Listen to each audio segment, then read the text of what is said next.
The day has begun to fade. The last threads of sunlight rest upon the horizon, and across the old world, in villages, towns, and lonely cottages, people begin their quiet rituals of evening. You can almost imagine it.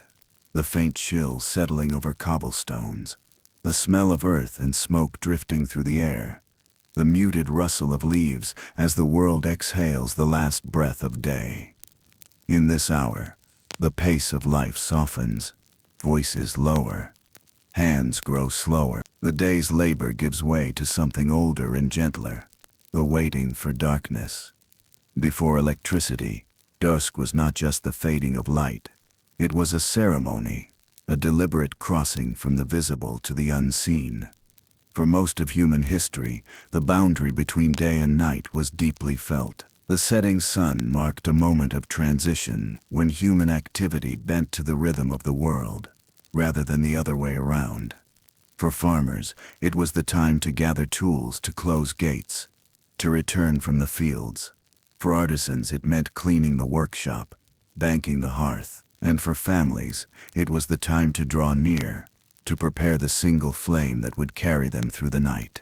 Lighting that first flame was often a quiet, intentional act. There was no switch to flick, no instant brightness.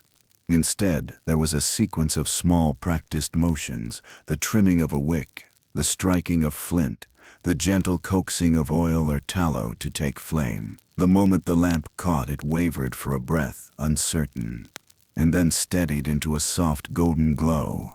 This was the beginning of night, not as an end, but as an opening, a new rhythm of living shaped by the fragility of light. The light from a single lamp was modest. It did not flood a room, but rather softened its corners, leaving the edges in gentle shadow. A hand stretched toward it would appear warm and alive. A wall behind it faded into obscurity. It was a world of gradients rather than absolutes, one where darkness and light coexisted in quiet harmony. What to us might feel dim or insufficient was, to them, comforting. The smallness of the light brought people closer together. Around that faint radiance, a family gathered, finding warmth not only in its glow, but in the stillness it created. Across ancient lands, the first flames appeared in many humble forms. In Mesopotamia and Egypt, people shaped small clay saucers that cradled oil and a wick of twisted fiber. In Greece and Rome, lamps became more refined, sometimes molded from bronze, decorated with the simplest of patterns, their spouts designed to guide the wick just so. Farther east, in Persia, India, and China, the lamps varied in shape and spirit, but their essence was the same, a small reservoir of life in the middle of the dark. Whether made of clay, stone, or metal, all shared the same fragile purpose, to guard against night. The fuel for those lamps talked as much about a civilization as any monument. In the Mediterranean world, olive oil was most prized. It burned with a clean, steady flame and gave off a faint, earthy scent. In colder regions where olives did not grow, people relied on animal fat, tallow, though it smoked heavily, and filled homes with a dense, lingering odor. In coastal towns, lamps sometimes burned fish oil, its scent unmistakable, its light persistent. In the Arctic and subarctic, whale oil, precious and enduring, fueled lamps that burned through the endless winter. Every drop of oil represented labor, trade, or sacrifice, an acknowledgement of what was required to hold back the dark. To light a lamp was, in a sense, to acknowledge one's place in the cycle of dependence. The oil came from the earth, or the animal, the wick from field or fiber. The flame itself, ephemeral, consuming, alive, was the meeting of human intention and natural gift. Perhaps that is why, in so many homes, lighting the lamp carried a ritual weight. In medieval Europe, families sometimes spoke a short verse as they struck the flame, a wish for peace and safety through the long hours ahead. Light in the house, peace in the heart. One old English phrase went. In other lands, small offerings accompanied the first light, a pinch of grain, a whisper of thanks. The gestures were not grand, yet they were steady, practiced across centuries by those who understood that light was both precious and fleeting. Once lit, the lamp became a presence in the home. It required attention, almost affection. The wick had to be trimmed just so, too long, and it would smoke, too short, and it would drown. The oil had to be replenished, the flame shielded from draft or wind. To tend a lamp was to learn patience. It was to observe how even the smallest current of air could alter the behavior of fire, how a quiet hand could restore calm. In a world without automation or certainty, such small acts of care carried meaning. They taught people to move slowly, to live in harmony with fragility. In some homes, a lamp was placed near the door, its glow greeting those who returned late or guiding travelers who passed along the road. Through a small window pane or the crack of a shutter, the faint light was a message. Someone is awake here. Someone tends the night. To see a lamp in the distance was to feel less alone. Darkness in those times was vast, and any sign of light, however small, was an anchor. Step outside such a home, and the difference would have been striking. Beyond the small halo of lamplight, the world was swallowed in shadow. The familiar became uncertain. Trees loomed larger, fields blurred into formlessness, and every sound seemed to carry deeper resonance. A barking dog, a distant cart, the sigh of wind through branches. Night was not empty. It was alive, filled with presences that only silence revealed. People learned to listen differently then, to trust the contours of sound and the gentle glow of the flame they carried in their hands. Inside, however, life continued in the tender company of that light. Families gathered close, not out of necessity but out of quiet habit. The lamp became the center of their small universe. Children lay on woven mats or wooden floors, watching how the flame danced and folded in on itself. The play of light on the ceiling seemed to tell its own wordless stories. Adults mended clothes, prepared the next day's tools, or sat in thoughtful silence. Around the flame, time seemed to loosen. Conversation slowed, and moments stretched into stillness. Storytelling, too, found its natural place in that circle of glow. Without books or paper in many homes, memory was the great vessel of culture, and the lamplight became its companion. There was a belief in some traditions that fire encouraged the flow of words, that its flicker mirrored the rhythms of thought. And so, as the night deepened, elders told tales, myths and histories.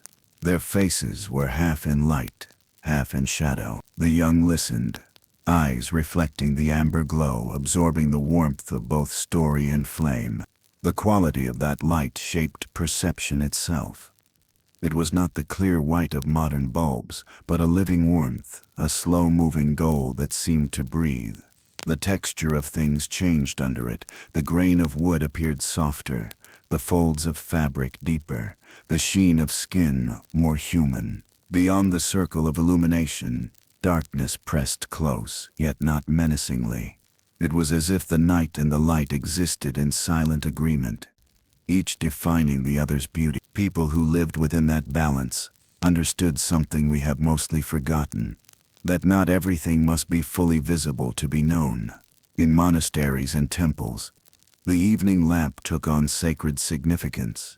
It was the flame of devotion, the embodiment of continuity. In Christian abbeys, a lamp was kept burning before the altar, its light symbolizing the divine presence that neither slept nor waned.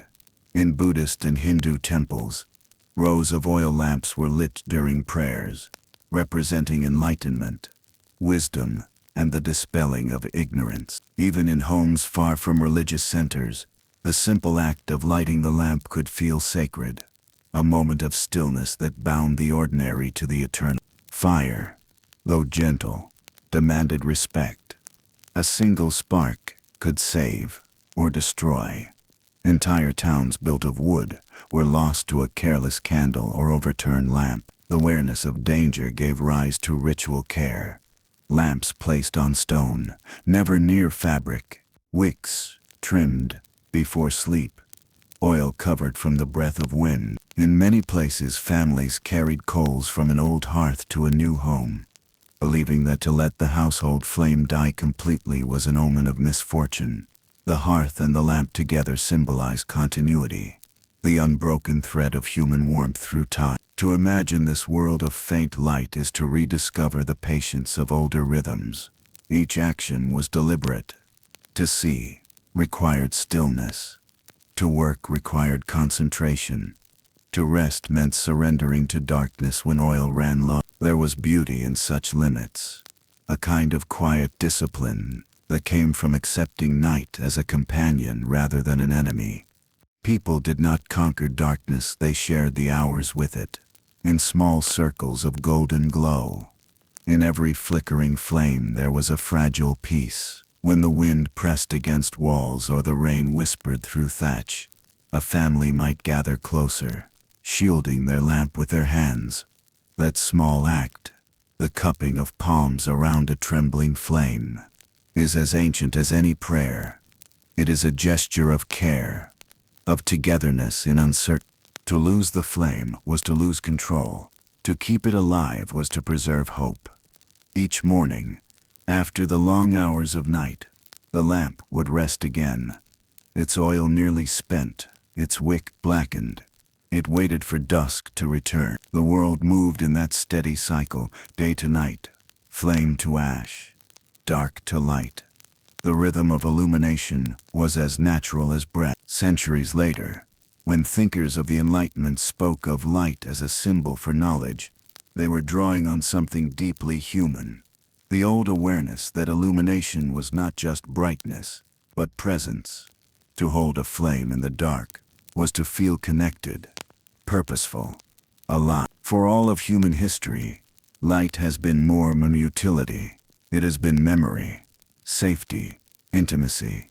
Every drop of oil burned, every wick trimmed, every trembling flame, all were acts of faith in the gentle defiance of the dark. And so, as dusk falls across the centuries, we find ourselves again in that same timeless ritual, standing at the edge of day, waiting for the first flame to flicker into being. Its glow is soft, its reach small, but in it lies everything: the warmth of home, the continuity of generations, and the quiet strength of humanity's oldest companion, the fragile, golden light that carried us through the night. Lamps and their forms. When we think of the past, we often imagine grand monuments, marble temples, golden crowns, great halls filled with echoes of power. Yet, far from those spectacles, in the quiet folds of ordinary life, it was often the humblest of objects that carried the deepest beauty. Among these, the oil lamp holds a special place, not merely as a tool, but as an intimate artifact of human persistence. The lamp, in its many forms, tells the story of how light took shape in the hands of countless generations, shaped by necessity, adorned by imagination, and sustained by care. If we could walk slowly through time, from the river valleys of Mesopotamia to the wind-swept islands of the Mediterranean, we would see lamps in nearly every home, every shrine, every space where darkness pressed too close. Some were no larger than a child's palm, others grand vessels used in temples and feasts. All shared the same purpose: to cradle fire, to make it gentle enough to live with. In the beginning the forms were simple: a hollow in a stone, a small clay bowl filled with oil. The earliest lamps, made over 6,000 years ago, were scarcely more than a depression molded by the thumb, the lip shaped to hold a strip of plant fiber or linen wick. These first creations remind us that illumination was once handmade, intimate, and deeply human. In Mesopotamia, the cradle of so much early invention, lamps were formed from river clay, shaped and dried in the sun. Their makers likely pressed fingerprints into the surface without thought. Small traces left for us to rediscover millennia later. Some were circular, others triangular, each with a small spout for the wick. Archaeologists have found these lamps scattered across ancient homes, temples, and graves, sometimes still carrying the residue of olive or sesame oil, a whisper of flame long extinguished. They were both practical and sacred, offering light to the living and the dead alike. In ancient Egypt, lamps took on a more graceful form. Craftsmen shaped them from alabaster or bronze, giving them soft, rounded bodies that reflected light gently upon temple walls. The Egyptians were among the first to associate light with divine presence. In their temples, the flicker of oil lamps mirrored the eternal sun, a symbolic echo of Ra's daily journey across the sky.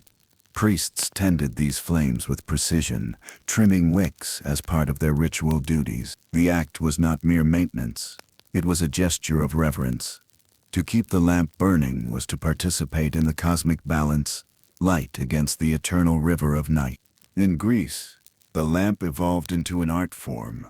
Potters, whose hands had long mastered the shaping of amphorae and vessels, turned their attention to the humble flame.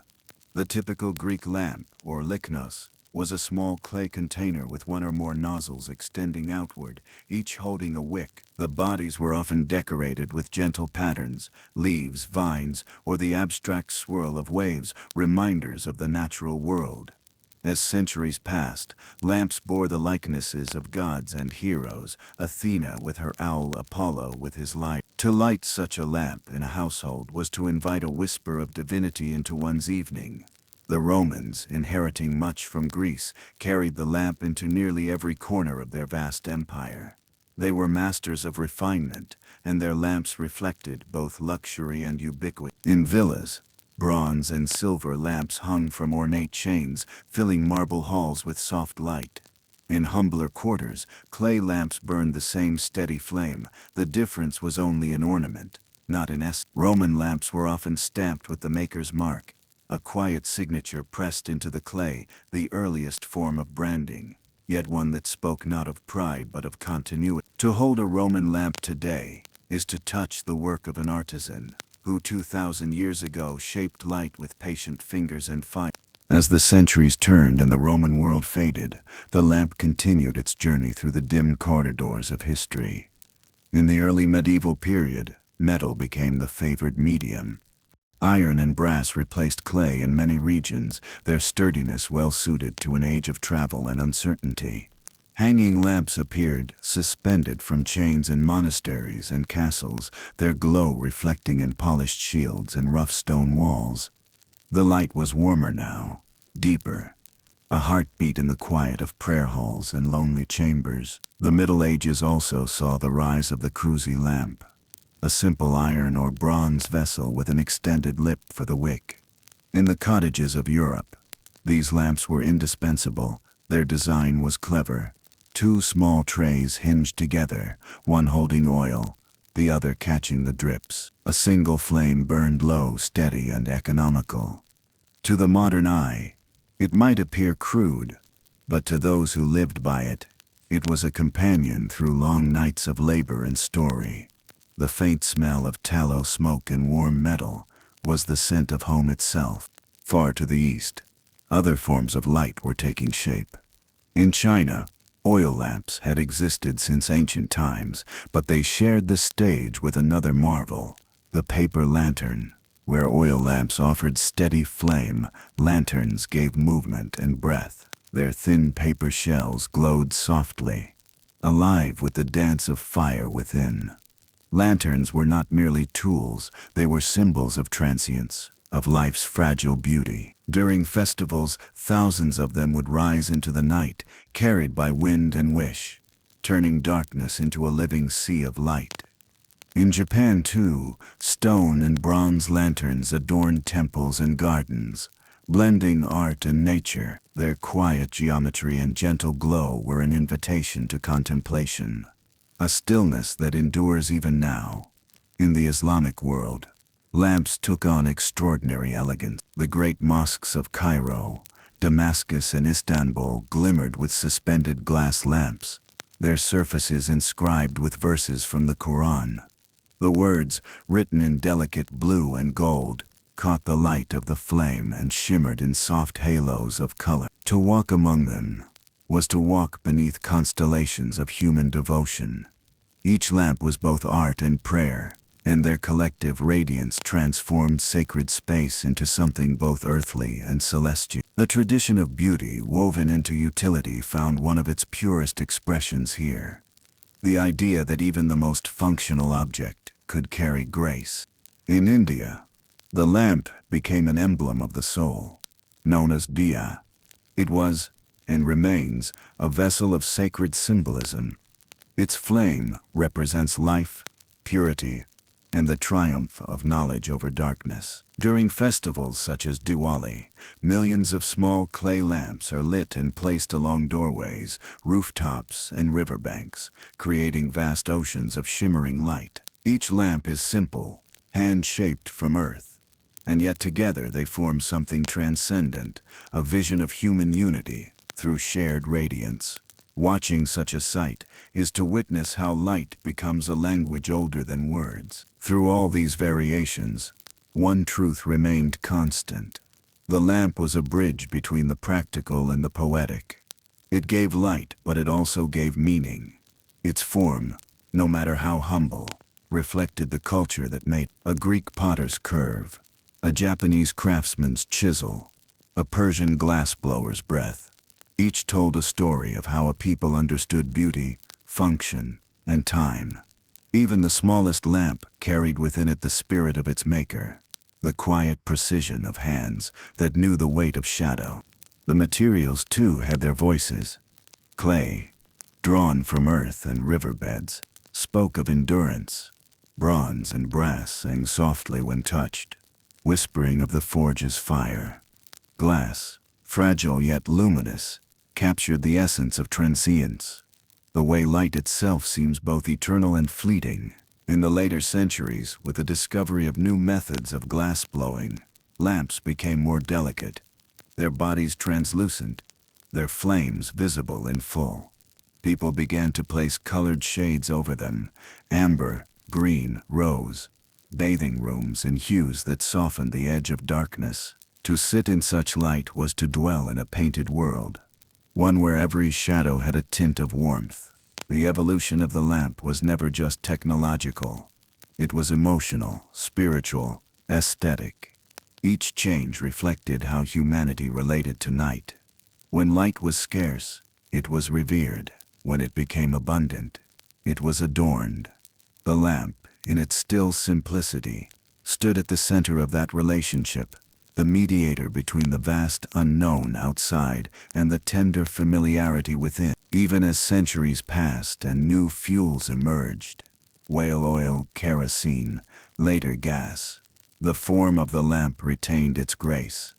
Engineers might have improved the mechanics, but the essence remained, a flame nurtured within a vessel. There was something inherently human about its fragility, something that invited care, to trim the wick, to fill the reservoir, to shield the flame from wind.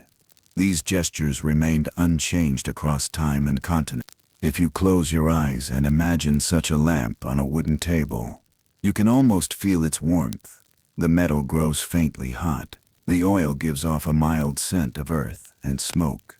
Shadows waver on the wall, bending to the slow rhythm of your breath. This is not just illumination.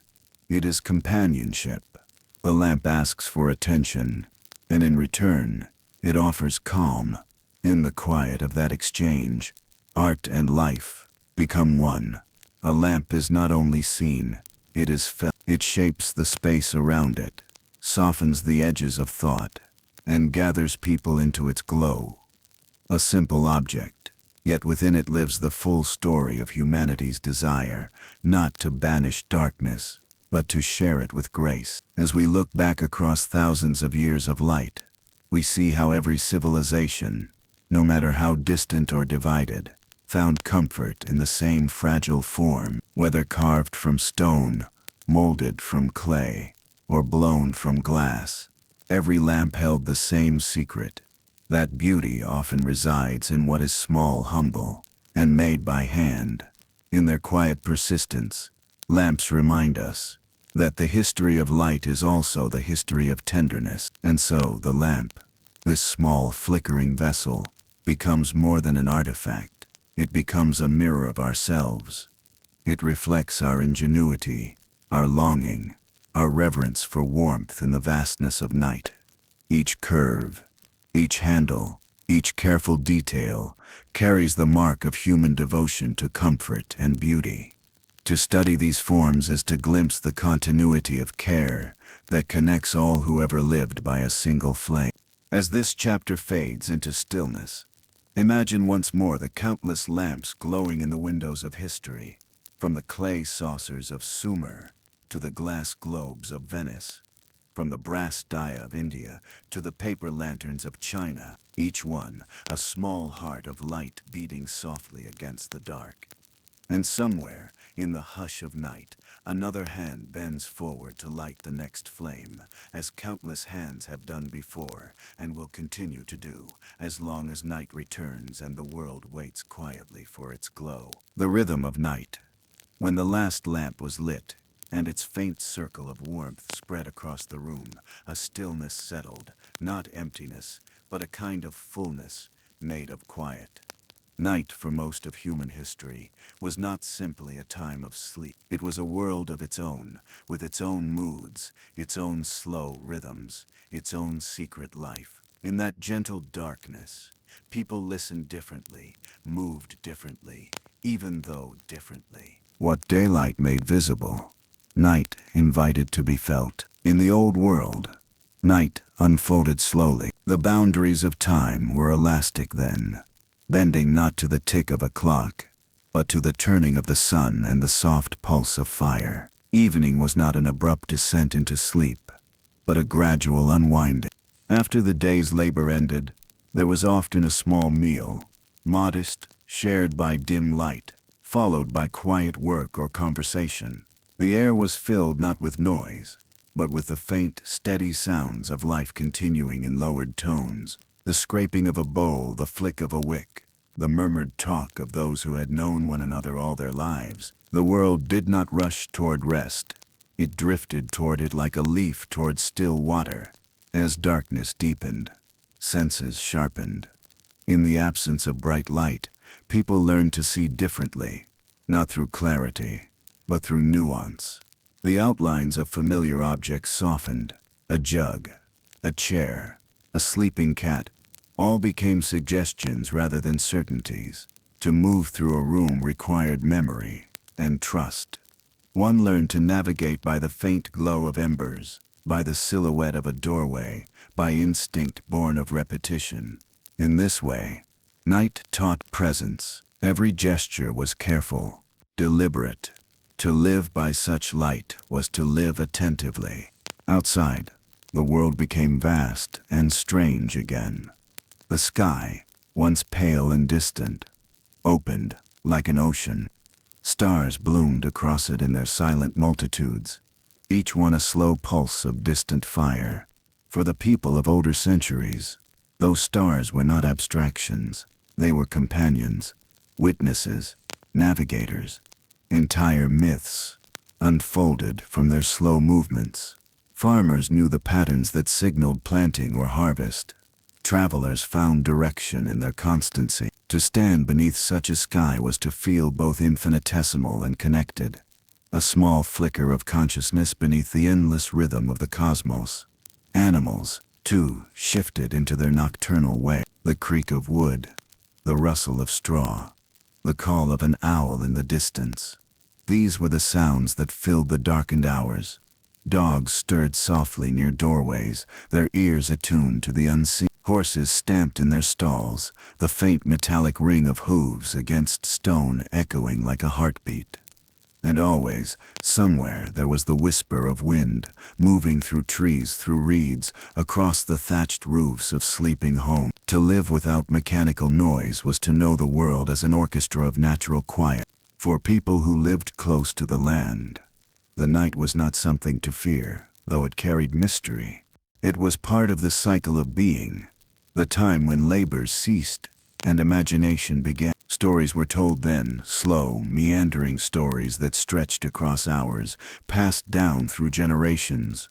In the villages of Europe, Africa, Asia, and beyond, the fire or lamp was the stage, and the human voice the only instrument. The flicker of flame gave shape to the storyteller's face, the rhythm of their words rising and falling like the dance of the light itself. It was a communion of attention, one that connected past and present, dream and wake. The listener drifted between the two worlds, neither asleep nor awake, held in the hush of shared imagination. In some parts of the world, the night was divided into two sleeps. The first began not long after dusk, a few hours of deep rest before midnight. Then, around the middle of the night, people would wake naturally, often for an hour or two. They would tend the fire, check on animals, or simply sit in silence. This watch was a private interval, a gentle pause in which the mind wandered free. Some prayed, some wrote, some whispered quietly with a partner beside them. It was a liminal time, neither night nor morning, when thoughts took on a peculiar clarity. Then, when the body began to tire again, they would return to bed for the second sleep, continuing until dawn. This rhythm, once universal, disappeared only when artificial light stretched the day beyond its natural boundary. Yet it reminds us that even rest, once, had its own patient cadence. For those awake in the deep hours, the world was transformed. In villages, the faint glow of a few lamps marked where life continued. In cities, lanterns burned along narrow streets, their reflections trembling in puddles and windows. The air grew heavier, carrying scents more vividly, the sweetness of hay, the tang of salt air, the faint smoke of distant hearths. To walk alone beneath that muted light was to feel part of something ancient and quiet. The night did not press down as an absence, but opened outward, infinite and kind. Inside, the rhythm was different still. The flame became the measure of time. A family might know how long a lamp would burn before its oil ran low, how much wick remained, how the color of the flame changed as the night deepened. In this way, the lamp was both clock and companion. When it sputtered, it was a gentle reminder that the world would soon turn again toward light. To fall asleep beneath that glow was to surrender into continuity, to trust that the same flame or another like it would return with the next dusk. The rhythm of night shaped thought itself. Many letters, diaries, and poems from earlier centuries speak of the peculiar solitude and inspiration found in the hours between midnight and dawn. The philosopher and the monk, the poet and the sailor, all shared the intimacy of that darkness. It was a time for reflection, for communion with the invisible. The soft crackle of a wick, the sigh of an open window, the slow passage of clouds across the moon, these were enough to occupy the senses. Silence was not emptiness, but texture, filled with small movements and distant murmurs. The night invited inwardness, and people answered with contemplation. In monasteries across Europe and Asia, bells marked the night hours, matins, lauds, vigils, each calling monks from sleep to prayer. By candlelight, voices rose in chant, slow and resonant, echoing through cold stone halls. The sound merged with the darkness, becoming part of it. The rhythm of those nights was not loneliness, but devotion, a breathing with the world's quiet pulse. To be awake while others slept was to share in the mystery of time itself, to feel the movement of life, not as rush, but as presence. In the cities of the medieval and early modern world, night had another rhythm, one of soft industry and hidden labor. Bakers began their work long before dawn, kneading dough by the light of oil lamps, so that morning markets would be filled with bread. Watchmen patrolled the streets, their lanterns swaying as they walked, calling out the passing hours to those within their homes. In ports and harbors, ships rocked gently, their rigging creaking, the faint glow of lamps reflected on black water. Somewhere, a writer bent over parchment, the ink thick and glistening in the flicker of a candle. Across all of it, The same gentle hush held sway, the hush of humanity working, thinking, dreaming, in the company of the night. Even sleep itself followed the slow rhythm of natural darkness. Without the glare of lamps or screens, people drifted gradually into rest, their minds lulled by the familiar sounds of their world. The murmur of insects, the sigh of wind through cracks, the gentle settling of the house around them. Dreams, too, were shaped by this closeness to the natural night. They were vivid, sensory, filled with texture and warmth. Waking from them was not abrupt, but gentle, a slow surfacing into dim light, and the faint smell of cooling oil. Perhaps the most striking thing about the rhythm of night in the past was how much it invited patience. There was no hurry to extinguish darkness, no shame in stillness. The hours between dusk and dawn were not obstacles to productivity, but part of the cycle of living. In that slower world, people met themselves in thought, in prayer, in silence. They came to understand that night was not the opposite of day, but its completion. To imagine this rhythm now is to feel the distance between their world and ours. We live in constant illumination, our nights pushed aside by unblinking light.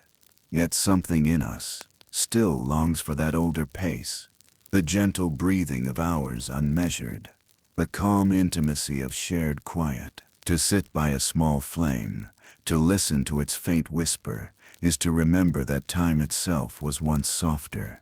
And perhaps that is the lesson the old night offers, that rest, reflection, and rhythm cannot be forced. They must be received. The world in darkness asks nothing of us but attention, a listening, a slowing, a willingness to be. Within that stillness, imagination and memory awaken. The simplest things, the creak of a chair, the glow of a wick, become profound. When dawn finally came, it was never abrupt. The first light seeped gently into the sky, paling the stars one by one. The shapes of the world returned slowly. Trees, roofs, faces. The lamp, having burned through the night, guttered softly, its flame thinning to a final wisp before fading. And in that small act, the dying of the flame at the edge of morning, there was a kind of poetry. The light that had carried them through the dark now gave way to the greater light of the sun, one rhythm yielding to another, both part of the same eternal pulse. The rhythm of night was never about silence alone. It was about continuity, the way human life, fragile and flickering, moves in harmony with the turning of the world. To live by that rhythm was to live with awareness, humility, and grace. The night did not belong to fear, but to rest and renewal. It was the world breathing out, so that it could breathe in again with dawn. And so, across centuries, in countless homes and lands, this rhythm endured. The lighting of the lamp, the gathering around its glow, the slow drifting into quiet, the awakening to light. It was the heartbeat of a world that knew how to pause, a world that found peace, not in endless brightness, but in the soft embrace of the dark. There was a time when every evening began with a small ceremony, the lighting of a candle. Before the hum of electricity and the easy brightness of bulbs, the simple act of bringing light into darkness was deliberate, reverent. Each flame was a quiet declaration that night had arrived, and the world would continue to glow softly within it. The candle, unlike the harsh lamps of later centuries, lived and breathed with the room. It was human in its imperfection. It wavered, it sighed, it consumed itself slowly. Its flame moved with every breath of air, a reminder that light was fragile, mortal.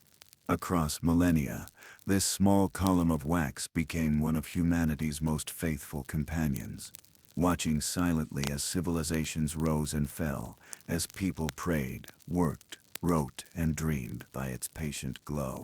Long before the candle took its familiar form, ancient people sought ways to hold fire in their hands.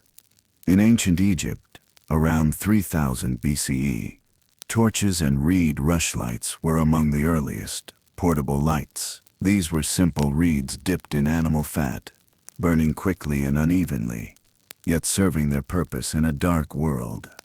The Egyptians, lovers of ritual and order, saw light as divine, the earthly reflection of Ra's journey across the heavens. To light a flame was to honor the sun itself. Inside temples, small oil lamps flickered day and night, symbols of continuity and protection. In Rome, the story of the candle began to take its familiar shape. The Romans used candlelight, strips of papyrus dipped in tallow or beeswax, from which our word candle would come. These early candles were practical but also symbolic. In villas and bathhouses, they provided comfort and beauty. In temples, they guided the spirits of the dead. Wealth determined what one could burn. The poor used tallow, with its thick smoke and sharp scent. The wealthy used beeswax, pure and fragrant, burning with a golden, clean flame. Beeswax candles were prized. They were light distilled from nature's alchemy, a work of insects transformed into illumination. When the Roman Empire faded and Europe entered the early Middle Ages, candles became inseparable from faith. The Church preserved their use, for within the monastery walls, light carried meaning beyond sight. Monks crafted candles with patient hands, often from beeswax gathered in nearby hives. Each candle represented the soul's flame, steady, unwavering, devoted. The lighting of candles during Mass and Vespers was both a practical and sacred gesture. As hymns filled the cold stone halls, the candlelight shimmered against the arches, creating halos of gold that seemed to hover in prayer. In those centuries, to see light was to feel hope. Darkness was vast, endless. It belonged to winter nights, to forests, to fears unnamed. The candle was the small rebellion, a quiet proof that life persisted. Even the poorest homes tried to keep one. When tallow was scarce, families would melt bits of fat or saved wax, pouring it into small molds, shaping what little light they could afford. The making of candles was an act of care, an offering to the night. By the High Middle Ages, candle making had become a recognized craft. In bustling towns, the chandlers worked among apothecaries and smiths, their shops filled with the soft scent of wax. They melted, strained, and molded, producing candles for churches, feasts, and homes. Candlelight, in turn, began to shape architecture itself. The flickering glow demanded softer interiors, wooden walls, tapestries, and metal sconces that caught and reflected light in a dance. Even the arrangement of tables and altars considered how flame would fall upon faces. In royal courts, candles transformed from necessity to luxury. Great halls shimmered with hundreds of flames, reflected in polished silver and crystal. Shone. To dine by candlelight became a performance. Light no longer simply illuminated, it enchanted. Yet beneath the splendor, the same small truth remained. Every candle, no matter how grand its holder, was still a single flame consuming itself slowly in the service of others. As centuries passed, beeswax candles continued to symbolize purity and reverence. They were used in cathedrals, coronations, and burials. In Catholic ritual, the Paschal candle represented resurrection, its tall flame burning through the Easter vigil, proclaiming life's triumph over darkness. In Orthodox churches, slender tapers flickered in front of icons, each flame a silent prayer. Across Europe and beyond, candles became the shared language of faith. No words needed, just. Meanwhile, ordinary people continued their quiet rituals at home. In the small cottages of medieval villages, a single candle might serve an entire family for the night. It stood at the center of the table, surrounded by bowls and bread, its flame casting large shadows on uneven walls. People ate, mended clothes, or simply sat, talking softly while wax pooled and cooled at the base. Children learned to read by candlelight, tracing letters in the glow that made them seem alive. Time itself seemed slower. measured not by clocks but by how much wax had melted. By the 1600s and 1700s, the world of light began to change again. The whaling industry brought with it a new material, spermaceti, a waxy substance found in the head cavity of sperm whales.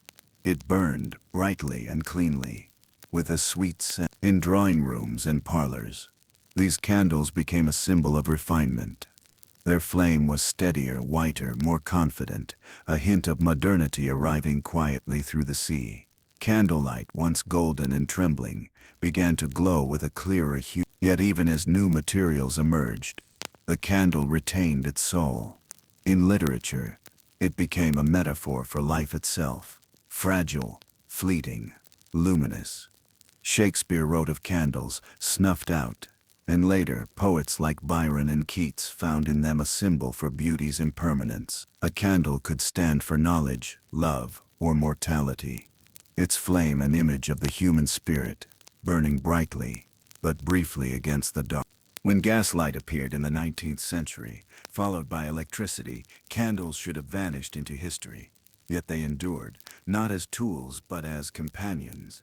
Even in the industrial city, people kept in for moments that required silence, for vigils, for remembrance, for peace. The candle became what it had always been, a link to something older than progress, a reminder of slowness, of breath, of the passage of time measured in light and shadow. In monasteries, the tradition never faded. Even today, a monk lighting a candle before dawn continues an unbroken lineage stretching back thousands of years. The act is not just symbolic, it is an acknowledgement of continuity. The candle does not fight darkness, it coexists with it, flickering, steady, calm. Throughout history, candles mark the most intimate boundaries of human life. They burned at birth, at marriage, and at death. They glowed in the hands of the grieving and the hopeful alike. In moments of silence, they spoke. In moments of chaos, they reminded us to pause. A candle's light does not shout. It whispers. It fills a room gently, the way memory fills the heart. To watch a candle burn is to watch time made visible. The wax softens, the wick shortens, and the flame, though unchanged in brightness, moves slowly downward. A living clock of softness and surrender. Ancient philosophers once spoke of the vita candelae, the candle's life, as an image of human existence. Brief, fragile, beautiful, because it must end. The candle accepts its fate. It gives itself fully, knowing its light depends upon its own undoing. Perhaps that is why candlelight feels so calming to us. Even now, it speaks the language of patience. It invites stillness. Its rhythm is slow, ancient, familiar. When we sit before it, whether in prayer, in thought, or in simple quiet, we are sharing in a history as old as civilization itself. The same light that flickered in Roman temples, that glowed in medieval abbeys, that burned beside kings and peasants, still burns here now, in our own rooms. It is not just nostalgia that draws us to it. It is recognition, the sense that somewhere within us, a small part still remembers what it means to live by such gentle light. The candle teaches, without words, how to. It reminds us that illumination need not be overwhelming. Sometimes it is enough for the world to be half seen, half felt. The shadows it casts are soft, forgiving, full of peace. And so, the secret life of candles continues, not in the grand halls of power, but in the quiet corners where people still seek calm. A single flame, trembling but steadfast, carrying forward the same story told since the first hands dared to hold fire. The story of light, and of all who have ever watched it breathe. The language of shadows. When night fully arrived in the old world, light no longer ruled. It retreated quietly, giving way to the slow, fluid presence of shadow. The world transformed into something softer, deeper, and strangely alive. Every object, once crisp and clear in daylight, began to stretch and blur. The outlines of furniture, walls and faces, became uncertain. In this uncertainty, the imagination found room to wander. People saw stories in the spaces between light and dark, as if the shadows themselves were whispering. To those who lived before electric lamps, shadows were not just byproducts of light. They were companions of the night. They shifted and breathed, expanding and contracting with the flicker of a flame. The way a shadow moved on the wall could seem almost conscious, like an echo of life itself. In the simplest cottages and grandest palaces alike, this nightly play between glow and darkness was part of existence. It slowed the rhythm of the mind. It taught patience and reverence for what could not be fully seen. Imagine a medieval room, lit by a single candle. The air is heavy with the scent of wax and old wood. The flame trembles slightly, its light pooling unevenly across the rough walls. Every movement, a hand lifting, a breath shifting the air, makes the room come alive with subtle motion. The shadows ripple, like waves of invisible thought. If you sat long enough, your mind might begin to see patterns within them, the shape of a bird in flight, the face of an ancestor, the silhouette of a memory. This was the quiet theater of darkness, performed each night for anyone who chose to watch. Artists have always listened to this language. Long before painters learned to master perspective, they understood the emotional depth of shadow. Ancient frescoes, lit by oil lamps, seemed to breathe under their own uneven light. Later, in the Renaissance, masters like Leonardo da Vinci studied how light shaped reality and how shadow revealed mystery. He called it sfumato, the smoky blending of tones that made a painting look alive. In truth, sfumato was nothing more than the artist's imitation of candlelight, the way real light never ends abruptly, but fades into gentleness. In homes, shadow was a part of intimacy. Lovers spoke in low voices near firelight, their faces half hidden in the dim. Parents told bedtime stories as the silhouettes of their hands became strange creatures on the wall. Children drifted to sleep watching these living shapes dissolve into the dark. Even the architecture of old houses responded to shadow. Low ceilings that caught the glow, thick walls that held the warmth, corners that invited quiet. A candle on a table was not merely illumination. It was choreography, shaping where the eye would rest and where it would dream. In Japan, centuries of aesthetic philosophy evolved around this very idea. The In Praise of Shadows, written by Junichiro Tanizaki, much later captured what many cultures once felt instinctively, that true beauty lies in subtlety, in the quiet play of half-light. In the traditional Japanese home, the soft glow of shoji screens allowed shadows to pool gently across rooms. The lacquerware, when placed beneath such light, gleamed not with brightness, but with depth. A black so rich it seemed infinite. Shadows were not feared, they were cherished, for they held silence, dignity, and time. In Europe, the Gothic cathedrals also understood the sacred weight of shadow. Step inside one, and you feel the hush immediately, the light filtering through stained glass, turning the air into color. The darkness beneath the arches feels alive, like an ancient presence, breathing with you. Here, shadow was the body of faith. It gave form to awe. The flicker of candles along stone pillars created a rhythm of contrast, gold and black, life and eternity. To the people who worshipped there, light and dark were not enemies. They were partners in a divine conversation. As centuries passed, people began to tame the night. The invention of gas lamps, and later electricity, banished shadows from cities. Streets glowed with an artificial day. The corners of rooms grew brighter, clearer, more uniform, but in the process, something delicate was lost. The old companionship of light and dark, the quiet breathing space that allowed the mind to drift. The new light made everything visible, but it left no place for mystery to rest. Shadows, once teachers of imagination, became nuisances to be eliminated. Yet even today, if you turn off the lights and sit with a single candle, the old world returns, The flame pulls your attention inward. The air thickens. You begin to notice how the shadows lean toward you, as if listening. You may find your thoughts slowing, taking on the rhythm of the room. The shadows remind you that not all things must be seen clearly to be understood. They speak in a language older than words, a soft grammar of silence and movement. In the quiet of these moments, one begins to understand that shadow is not the absence of light, but its completion.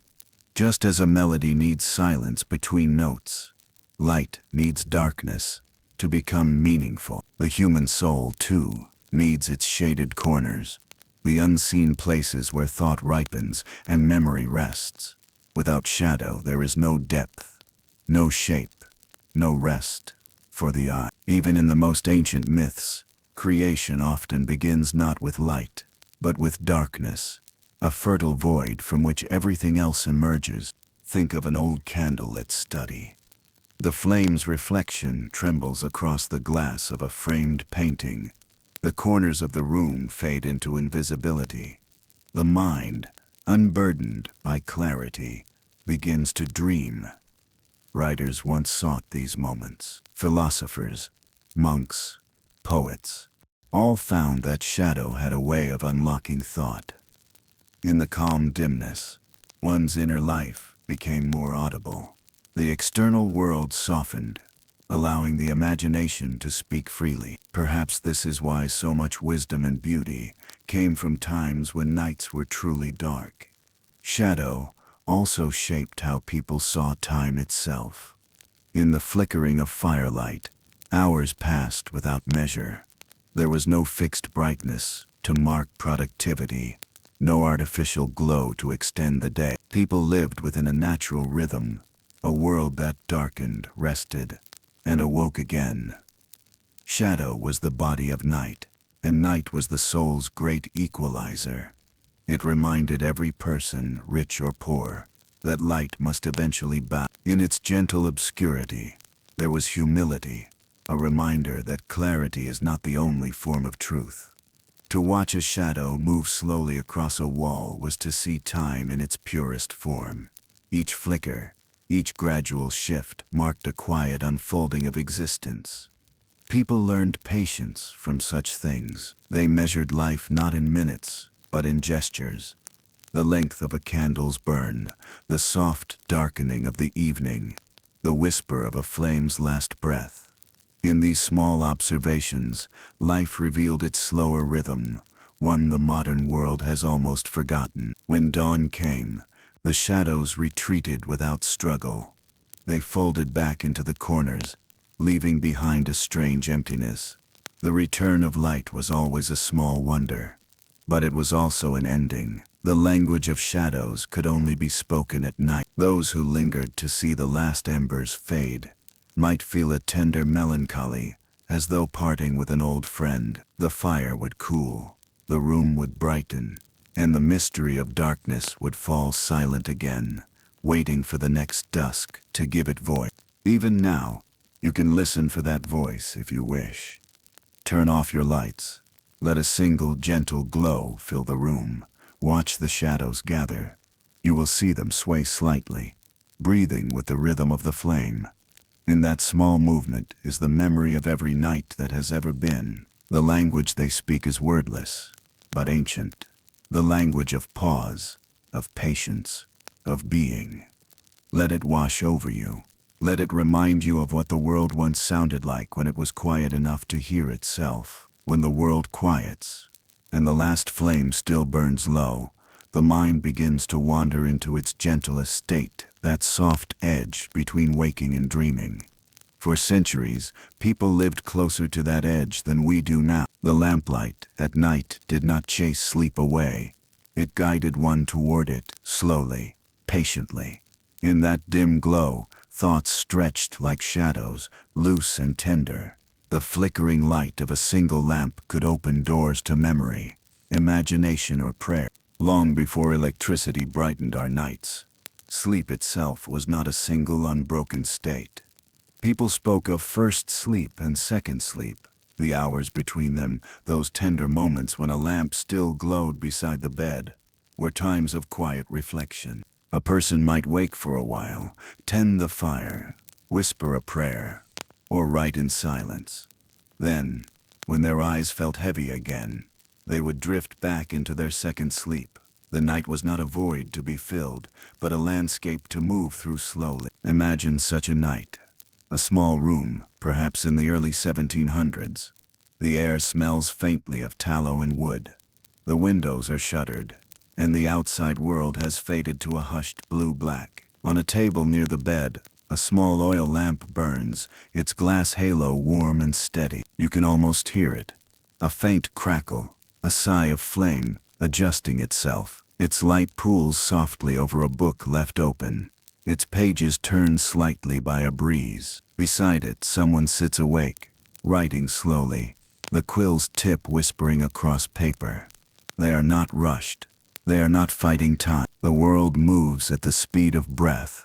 These were the hours when the boundaries between the conscious and the subconscious grew thin.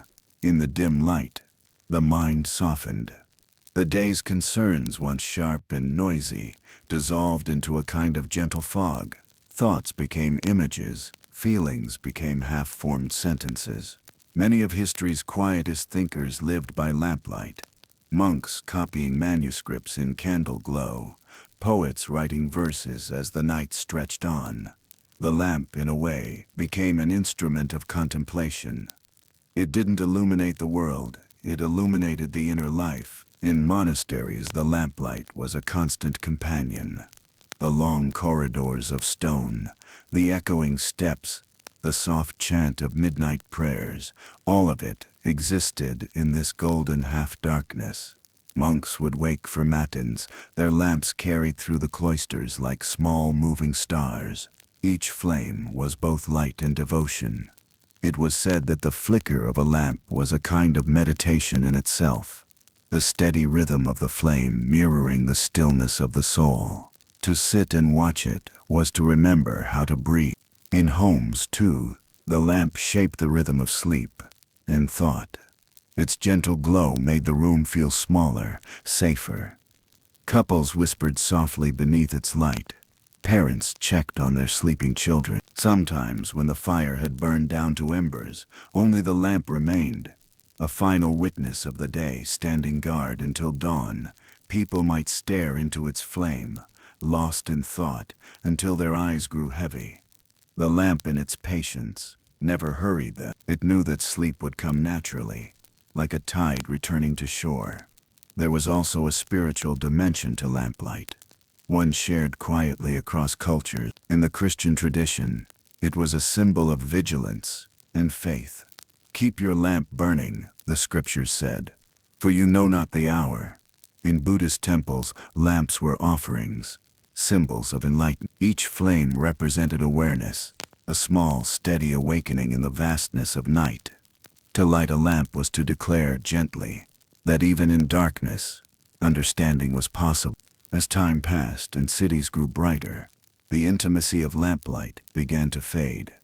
Gas lamps appeared in streets, and their glow was practical, efficient, but not personal. Where once a single flame had stood beside a solitary dreamer, now entire boulevards glowed with identical light. The mystery of the night began to thin. Sleep changed too. The natural rhythm of waking and resting, of thought and surrender, gave way to the uninterrupted sleep of the industrial world. 8 hours boxed neatly between work and waking. The night was no longer a world to explore. It became something to endure. Yet in quiet corners of history, lamplight persisted. Artists continued to seek it. Its texture, its emotion, its whispering calm. In the 19th century, painters like Vermeer and Wilhelm Hammershøi captured it perfectly. Rooms bathed in stillness, light falling softly across a wall, a figure lost in thought. The lamps in those paintings do not simply illuminate. They seem to listen. They invite us into silence, into presence. Even today, when the hum of electric light fills our nights, there remains something deeply human about the glow of a small lamp. It softens edges, slows the pulse, and invites reflection. It is as though the body remembers an ancient memory written deep within us, that once we lived by such tender light. When you sit beside a lamp, perhaps late at night, you might feel that memory stirring. The air thickens, the room feels smaller, and something inside you begins to unclench. You find yourself breathing more slowly, thinking less, simply existing in the warm golden quiet. The lamplight also changed how people dream. In those half-lit hours, sleep came in waves, and dreams often arrived before the body fully surrendered. Many described vivid visions of ancestors, of distant lands, of small everyday wonders magnified by imaginations. Without the sharp brightness of modern light, the line between dream and waking blurred. A person could drift into sleep and still sense the lamp's glow behind their eyelids, a reminder that light waited patiently even in unconsciousness.